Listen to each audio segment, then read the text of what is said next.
والسابقون الاولون من المہاجرین والانصار. اس وقت جو صحابہ کرام تھے یا تو مدینہ والے تھے، انصار تھے، جنہوں نے بعد نبی علیہ الصلوۃ والسلام کو بھی جگہ دی.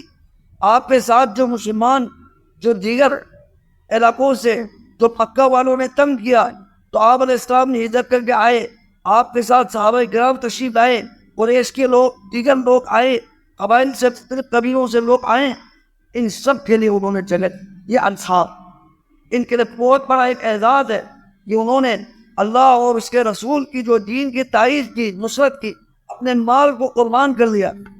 حتیٰ کہ وہ انصار رضوان اللہ اجمعین، ان کے بارے میں آتا ہے کہ وہ انصار صحابہ کرام ایسے عظیم لوگ تھے کہ انہوں نے اپنے بھائی مہاجر جو بھائی ہے، اللہ کے نبی نے ان کے اندر مواخات قائم کیا.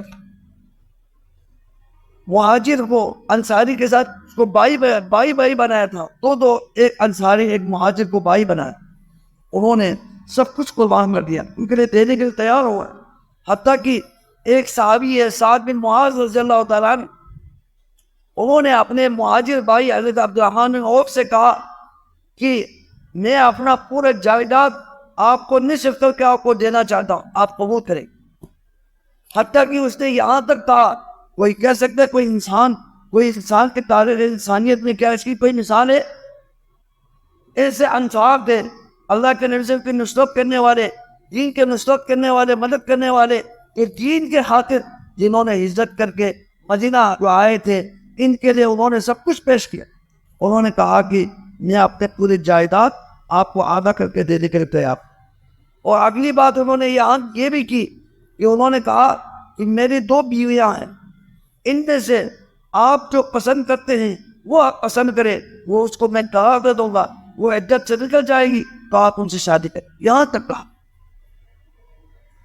عظیم لوگ تھے جو صرف اللہ کے دین کے لیے، اللہ کے رضا کے لیے نبی علیہ الصلوۃ والسلام اور صحابہ کرام، دوسرے دیگر صحابہ کرام جو مہاجرین ہیں، ان کے لیے ہمیں خدمت پیش. اور وہ جو مہاجر صحابی ہے وہ بھی ایسا نہیں تھا کہ انہوں نے کہا کہ چلو جی آپ دیتے ہیں تو میں قبول کرتا ہوں، فوراً قبول نہیں کیا. وہ بھی خوددار تھے، اپنی جگہ پر اپنے عزت النفس کو انہوں نے برقرار رکھا. انہوں نے کہا، اس انصاری صحابی سے کہا، اللہ آپ کے مال میں، آپ کے جائیداد میں، آپ کو آل و عیال میں اللہ برکت دے. مجھے اس طرح کی جو آپ کی جو چیزیں ہیں اس کی ضرورت نہیں ہے.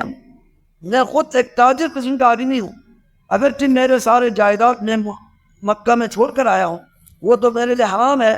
میں اپنے جائیداد کے پیچھے دوبارہ میں نہیں جا سکتا. جو مہاجر کیا ہوتا تھا، جو ہجرت کر کے اپنے جائیداد چھوڑ دینا، وہ دوبارہ اس جگہ پہ نہیں جا سکتے. انہوں نے کہا کہ سب کچھ میں چھوڑ کر آیا ہوں اللہ کے رضا کے لیے، لیکن میں یہاں آ کر آپ سے میں آپ کے جائیداد کے لیے یعنی تقسیم کر کے میں اس کا حصہ نہیں لوں گا. آپ کو اللہ تعالیٰ برکت دے. ان کے لیے بڑی دعائیں کی. پھر فرمایا کہ آپ یہاں مدینے میں بازار مجھے لگا دے، میں خود تجارت کروں. انہوں نے قبول نہیں کیا. خود تجارت کر کے اپنا مال جائیداد بنایا ہو. بعد میں بڑے صحابہ میں پھر شامل ہو گئے حضرت عبد الرحمن بن عوف. یہ انصار والے ہیں جنہوں نے وہ مہاجرین کی نبی علیہ الصلوۃ والسلام کی جو ہے نا مدد کی. اور اسی طرح مہاجرین، ان کے تو کیا کہنا، انہوں نے اللہ تبارک و تعالیٰ کے دین کے لیے، اللہ کے دین کو بچانے کے لیے، دین کی خدمت کے لیے، دین کے لیے دفاع کرنے کے لیے انہوں نے اپنے سب کچھ چھوڑ کر، مال و جائیداد، وطن، آل و عیال، اقربا، سب کچھ چھوڑ کر وہ مدینہ تشریف لے کر آئے اور اپنے انہوں نے جگہ مدینہ بنا دی. تو اللہ سبحانہ و تعالیٰ نے ان سبقت لے جانے والے، ایمان کے بعد اسلام کے سبقت لے جانے والے مہاجرین و انصار کا تذکرہ کرتے ہوئے فرمایا، وہ مہاجرین و انصار جو پہلے اسلام کو قبول کرنے میں سبقت لے گئے، والذین اتبعوہم بإحسان، پھر اللہ تعالیٰ نے اپنی فضل و کرم سے یہ بھی فرمایا تا قیامت تک ان کے نقش قدم پہ چلنے والے مسلمان. اب دیکھو نا، ان نقش قدم پہ چلنے کو ایک معیار بنایا. اللہ تعالیٰ کی رضا حاصل ہونے کے لیے، اللہ تبارک و تعالیٰ کی راہ تو مقامات حاصل ہونے کے لیے اللہ سبحانہ و تعالیٰ نے ان مہاجرین و انصار کے پیروی کرنے کو، تابعداری کرنے کو، ان کے نقش قدم پہ چلنے کو یہ بھی معیار بنایا. والذین اتبعوہم بإحسان رضی اللہ عنہم ورضوا عنہ، اللہ ان پہ راضی، وہ اللہ پہ راضی، اور اللہ تعالیٰ نے ان کے لیے بہت سارے باغات تیار کر رکھے ہیں، جنات تجری تحت الانہار، ان کے نیچے نہریں چل رہی ہے، خالدین فیہا، ان انعامات میں، ان اکرامات میں وہ ہمیشہ ہمیشہ رہیں گے۔